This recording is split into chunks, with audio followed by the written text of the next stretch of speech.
Hello everyone, and welcome back to my YouTube villain origin story. My name is Space Pirate Isaac, SPI for short, and today we will be dissecting one of my favorite pieces of art ever, JoJo's Bizarre Adventure. I recently finished reading Part 7, Steel Ball Run, and as far as manga goes, it was a solid piece of work. Obviously, Araki is an incredibly talented artist and a vivid storyteller, so this is no surprise. What struck me ramping up to Part 7 is the increased religious visuals, and I came to a conclusion. Yep, a YouTube video worthy conclusion about the Joestar Birthmark. And I think I may be the only person to have ever concluded this, and if I'm not, I'm retroactively deciding that I am. Checkmate, other content creators. If you haven't figured it out by now, there's a huge spoiler warning alert, as I'll be discussing parts 1 through 7 of Joe's Wacky Quest, so please proceed with caution as there's likely an enemy stand user nearby. Lame pun aside, it is time to dive right into the meat of this theory, so let's do that thing that my dad over-encouraged in my youth, and talk it to death. The Joestar family birthmark is a large part of the series and is shown on all Joestars except Johnny, the paraplegic genius jockey who runs the steel ball race in the eponymous part. The ideas of gravity, God, love, family, faith, and change. These ideas are central to Araki's work. I'm going to propose a personal theory that I came up with when I finished Steel Ball Run. I was literally on the last page and it struck me in full. A small amount of research and 48 hours later, here we are. The Joestar birthmark can be compared with the real-life concept of an angel's kiss. This is the concept that someone has a mark on their body from being blessed by or having direct contact with an angel. These marks are hereditary as seen in the manga, so one can assume the Joestar family has a literal guardian angel of sorts, some heavenly god that helps them succeed and keeps them and their loved ones safe. In theory. Except they lose, like a lot. Every single JoJo fails, has friends die, loses themselves, and in one case gets the entire universe reset. There is a single exception to the JoJo sad end credit speedrun. But he is a special case, and like all aberrations, means something to my theory. Their guardian angel isn't working hard enough, or so it seems. Who can outpace an angel in terms of authority to bless? Well, Jesus for one, and we do see that occur in Steel Ball Run. Jesus personally decides he wishes for his desiccated remains to belong to Funny Valentine, chooses him as the first host, and grants him a literal divine shield. He even goes so far as to forgive the attempted assault of a 14-year-old girl in the neighboring room, and then Jesus personally impregnates her. Several times Jesus speaks to Johnny, urging him to success, except all he does is urge him to yielding the parts to the president. It's almost as if Jesus wanted Johnny to lose. Why would the Son of God go against our protagonist, the kind-hearted man of moderate honor, fighting to protect your average working man? Let's actually jump back to part 5, Vento Ario, aka Golden Wind. It follows the story of Giorno Giovanna, a young anti-drug drug dealer who tears up the Italian mafia via the Passione gang. He's a generally good guy, not above casual, but sometimes justifiable murder. He's even gifted by what appears to be divine right, an all-powerful stand of infinite capability. The stand is so strong that it activates an infinite death loop and tells the victim, Diavolo, that not even Giorno knows what's going on, but he's manipulating causality to create infinite zero-sum, repeating deaths. That's really broken and overpowered. Giorno changes fate, literally. He's got what appears to be a divine patron. He is the biggest argument against my point of JoJo's being on a G-Man do not bless list. That's exactly what I want you to think. It's my video, of course I came prepared. It only plays into my point. Whose child is he? He's Dio's. He's barely a JoJo. His name doesn't even contain the proper phonetics for it.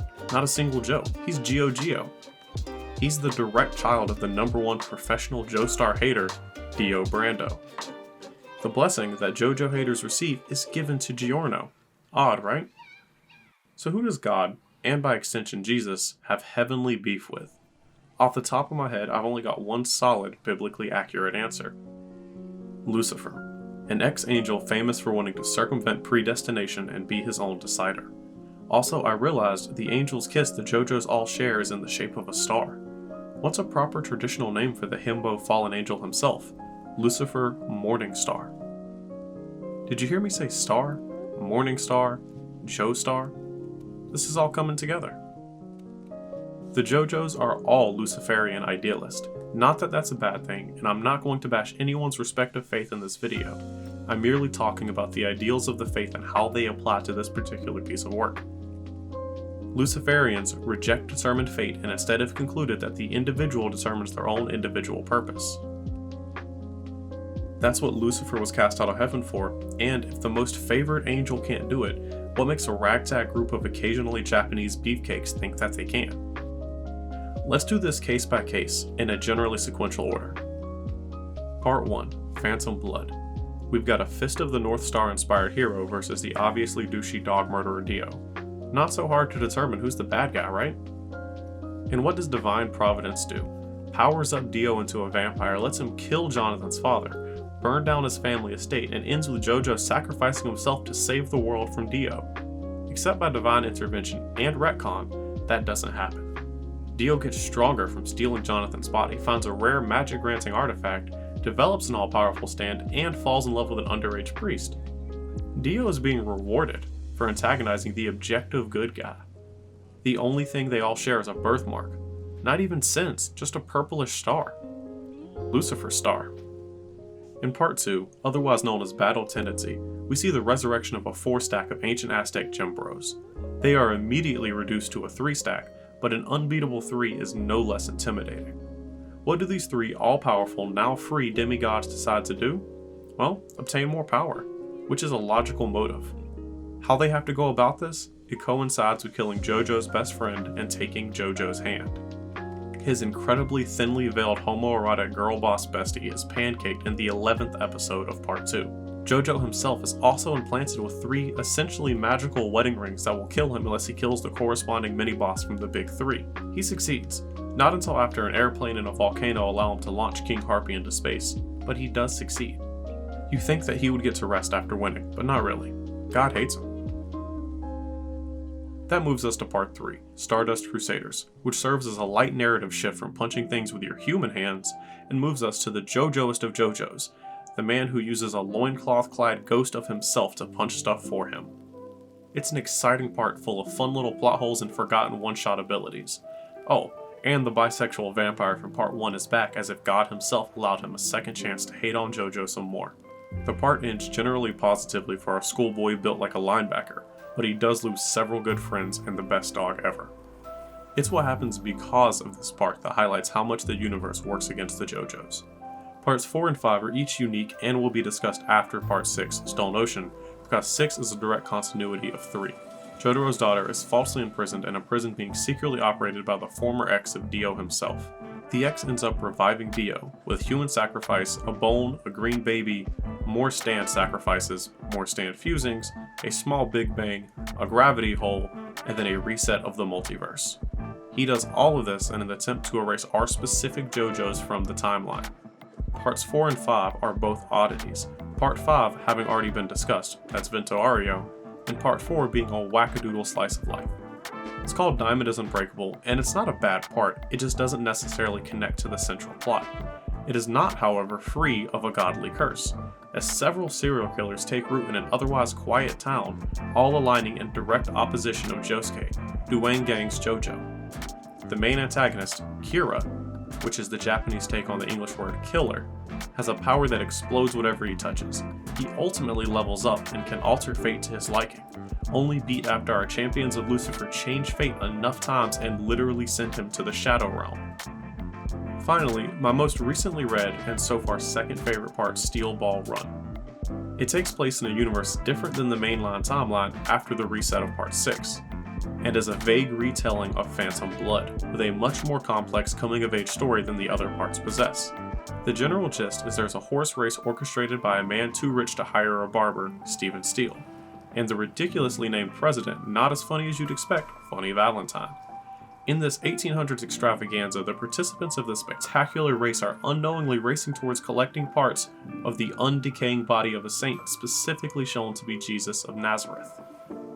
Each part collected increases one's own power via a stand ability, and is thus shown to be one of the only ways to develop a stand in this universe, assuming Jesus declares you worthy.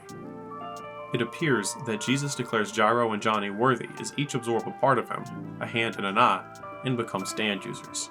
Ultimately, the president is able to steal the parts and put them in a woman, sort of, Lucy Steele, Stephen Steele's underage wife.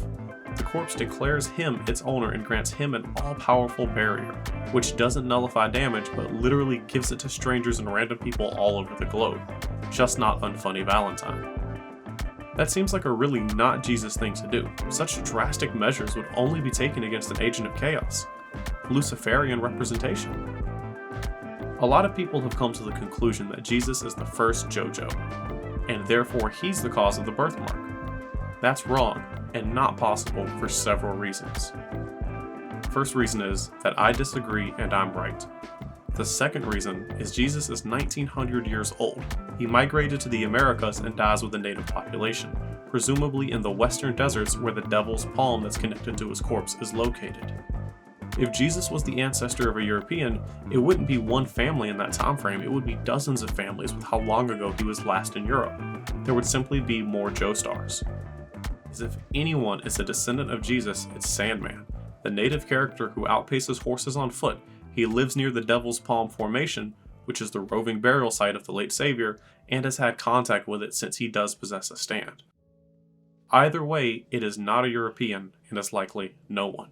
The only way Jesus is actually defeated is via the power of gravity exploitation. Eventually the part ends after some more Dio tomfoolery, but from a different Dio. Overall, Johnny dies unceremoniously with a rock in the head after a grove of trees that has a stand teleports him under the falling rock. His best friend Gyro died earlier in the part, and the child that Gyro died protecting became a prisoner of war for 2 years, is granted his freedom, only in time to catch a cold and die. Seems really specific and antagonistic, don't you think? Allow me to paint a broad picture with my silky smooth voice. Assume I'm right for a moment. Let's say Lucifer granted a family the power to decide their own fate, the Joestars, contrary to God's master plan, and that God was furious. Initially, God decided to send a wayward murderer orphan to the mansion to kill George Joestar, kill Jonathan's dog, physically destroy the family legacy, and ultimately kill the last surviving Joestar. The angel's kiss protects an unborn child who secretly survived the explosion on the boat. Dio is incapacitated, and you have no way to stop this, so you protect Dio and wait. You send Germans to Mexico and revive a series of biblical horrors, trying to snuff out this flame. It doesn't work. The Joestars win, and you only take his hand. You revive Dio when the conditions are right. Using the lame excuse of stand users attracting each other, you send an actual horde of overpowered magicians to the current JoJo, to no avail. You power up the vampire, so fate-changing JoJo powers up too. Counter, reverse. You're furious. You bless Dio's son, but you do kill all of his friends because he still has that abominable birthmark. But he's a friend, so he gets a pass. You let him change fate, if only to spite the Joestars. You then send hordes of psychopaths to a small Japanese town to ruin a teenager's life, only to be stopped by Jotaro's desire to squash pain in the world. Your pain that you decided to wreak. He wins, and you lose again. The opportunity is nigh. You allow his daughter to be imprisoned in a hellscape where you can remove her agency and literally remove the soul and memories of Jotaro. He can't beat you if you remove his pieces from the board, so his daughter almost does. You are furious and at your limit with these mongrels, so you do the unthinkable and truly give your power to a man. He resets all of creation in an attempt to remove all Joestars from it. It doesn't work. Now it's more cowboy hats and a Joestar autonomy. You will not tolerate this, so you have your only begotten son to traverse the new continents and lay in wait for a new power to snuff out this cold flame of star-shaped indifference. As if by fate, a man who will one day become president is gifted the blessings of your son and the plan is in motion. Johnny, the JoJo of this part, is lied to by Jesus, all in a successful effort to shift the power to Funny Valentine. You're winning. The Joestars will finally die. If not in your first universe, in this one, you will finally root out and smite free will. But something's different. That power, that pull that you use to twist fate into your favorite shapes, the reason love and faith and souls can traverse space and time, the very thing you've lent Dio and Pucci and everyone who's aligned with your goals. Johnny, in his efforts to unwind his fate and be his own master, has unraveled the foundational force for all you do. He moves the immovable object with his unstoppable force. Johnny has mastered gravity. Your gravity. The Morning Star has finally won, and you have finally lost.